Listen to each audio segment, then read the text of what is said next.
Hola, muy buena gente, ¿cómo están? Espero que estén muy bien. Bueno, hoy traigo la tercera entrega de angiología de miembro superior.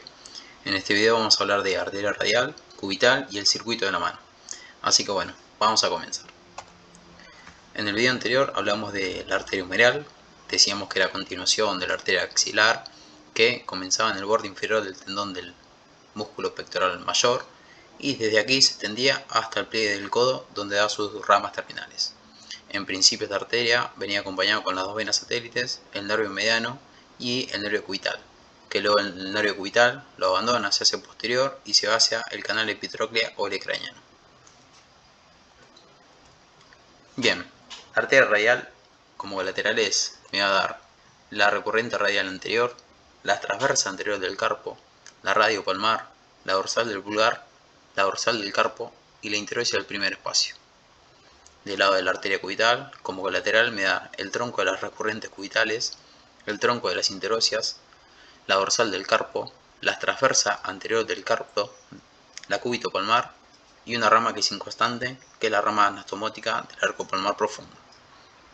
Además, estas dos arterias dan y forman dos arcos principales que van a dar la irrigación al resto de la mano, que es el arco palmar profundo y superficial.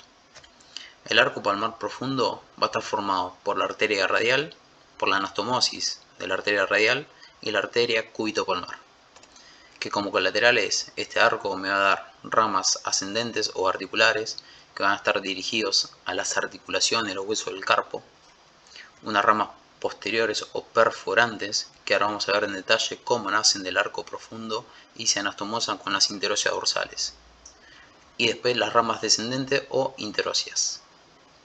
Del arco palmar superficial me van a dar las arterias digitales primera, segunda, tercera y cuarta, que además estas arterias digitales se van a dividir en colaterales palmares de los dedos, interna y externa. Bien, acá vemos un codo óseo en una vista anterior, que ya lo vimos en el video anterior, valga la redundancia cuando hablé de arteria humeral, pero lo repetimos porque es de relevancia para estas arterias. Ahí vemos descendiendo la arteria humeral, donde se bifurca en la arteria radial y cubital. Vamos a marcar las redes periarteriales del codo. Comenzando con la red periepitroclear, está formada por la colateral interna inferior, la superior, que además la cubital aportaba a esta red, dos arterias. Primero da el tronco de las recurrentes cubitales, que se divide en recurrente cubital anterior y posterior, cerrando así la red periepitroclear. Pues rapidito porque esto lo hablé en el video de arteria humeral. Del otro lado teníamos la humeral profunda, que se dividía en rama anterior y posterior, que se iban a anastomosar con las recurrentes radiales. La recurrente radial posterior iba a ser rama de la sinterosia dorsal o posterior. Acá vemos como la cubital da un tronco de las interosias que se divide en anterior y posterior. Estas dos arterias, una desciende por delante y otra por detrás de la membrana interosia, donde se van a anatomosar en la extremidad inferior del antebrazo. La interosia dorsal me va a dar la recurrente radial posterior, que se va a anatomosar con la rama posterior de la arteria humeral profunda. La arteria radial, para cerrar esta red, me da la recurrente radial anterior, que se anastomosa con la rama anterior de la arteria humeral profunda, cerrando así el circuito periepicondilio. Lo marcamos, la rama importante que conectaba ambos circuitos, que es la rama supraolecraniana. Bien, ahí vemos una vista anterior entre el codo y el antebrazo. Vamos a ver las relaciones que tiene ambas arterias en el antebrazo. La arteria radial iba a estar en relación con los músculos pronador redondo, el flexor profundo de los dedos, el supinador largo, flexor largo del pulgar, palmar mayor y el pronador cuadrado. Ahí marcamos el pronador cuadrado, el flexor largo del pulgar, el supinador largo y el palmar mayor. Y vemos como la arteria radial desciende y pasa por el canal del pulso. Este canal del pulso estaba delimitado externo por el supinador largo, hacia interno el palmar mayor, y como piso o dorsal teníamos el flexor largo del pulgar y el pronador cuadrado. Acá vemos como en principio el supinador largo tapa la arteria, pero en la extremidad inferior, donde se hace tendinoso, esta arteria se separa del músculo, encontrándose aquí en el canal del pulso. Aquí podemos palpar el pulso de esta arteria. Del lado de la arteria cubital estaba en relación con los músculos pronador redondo, el flexor común, profundo y superficial de los dedos. Ahí marcamos el profundo de los dedos, el pronador redondo y el superficial de los dedos. Y vemos cómo la arteria cubital desciende por debajo del pronador redondo y entre ambos flexores, superficial y profundo de los dedos. Y cuando llega al canal de Bouchon va a dar sus ramas terminales. Bien, esta es una imagen tomada y modificada del Rouvier y vemos cómo la arteria humeral viene acá descendiendo y en el pliegue del codo bifurcándose en radial y cubital. Acá se puede ver perfecto cómo el supinador largo tapa en principio a la arteria radial y cuando se hace tendinoso la arteria se separa del músculo y encontrándose aquí en el canal del pulso. Acá podemos ver cómo se rebatió los músculos epitrocleares y los flexores superficial y profundo de los dedos y podemos ver las primeras ramas de la arteria cubital. Acá podemos ver el tronco de las recurrentes cubitales, el tronco de las interóseas y acá podemos ver perfecto cómo viene descendiendo la interósea anterior, que se viene descendiendo entre los músculos flexor largo del pulgar y flexor común profundo de los dedos. Luego esta arteria cubital, cuando desciende, llega al canal de Bouchon, donde va a dar sus ramas terminales. Bien, acá vemos una vista dorsal y palmar de la mano y vamos a marcar los circuitos de acá. Vemos por transparencia los huesos de la mano y vemos cómo viene la arteria radial de la parte anterior del antebrazo. Cuando llega a la articulación radiocarpiana, la rodea, se hace dorsal, pasa por la tabaquera anatómica, por debajo de los tendones del abductor largo y extensor corto del pulgar, Cuando llega al primer espacio, lo perfora y se hace nuevamente palmar. Desde la tabaquera anatómica también nace una rama importante antes que se haga dorsal, que es la radiopalmar.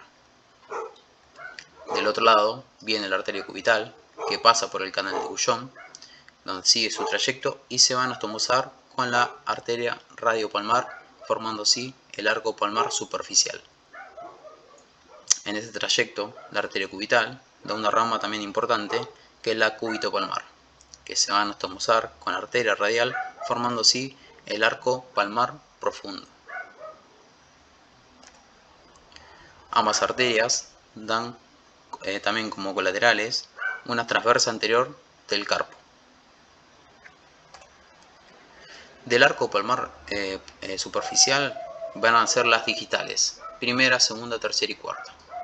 Acá vemos como la primera digital, cuando llega al borde interno del meñique, se continúa como colateral interna del meñique. Y ambas, el resto de las digitales, se dividen en colateral interna y externa de cada dedo. Acá vemos como la segunda digital se divide en colateral externa del meñique y colateral interna del anular. Acá la tercera se divide en colateral externa del anular y colateral interna del medio. Y la cuarta se divide en colateral externa del medio y colateral interna del índice. Del arco palmar profundo nacen 4 arterias que son las interóseas palmares.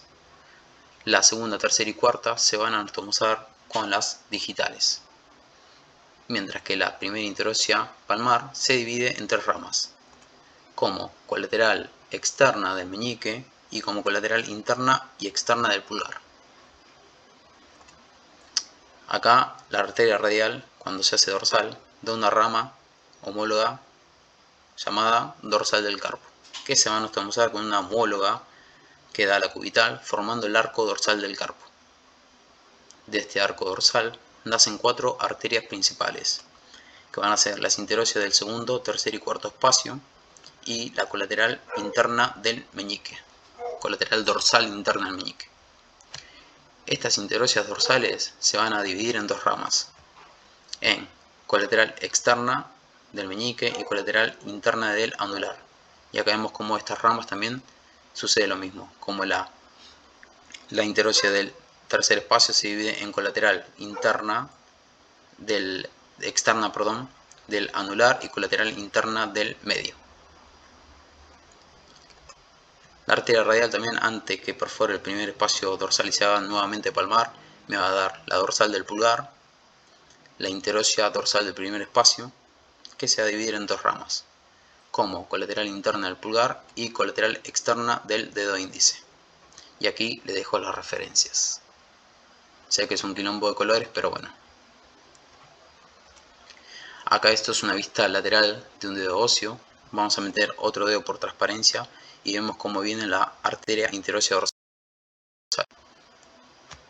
Marcamos el arco palmar profundo, acá está cortado, es un corte sagital, y vemos cómo se conectan las perforantes desde el arco palmar profundo, atraviesan los espacios interóseos y se anastomosan con las interóseas dorsales correspondientes. Bien, esta es una imagen tomada y modificada del Rouvier y vamos a marcar las arterias.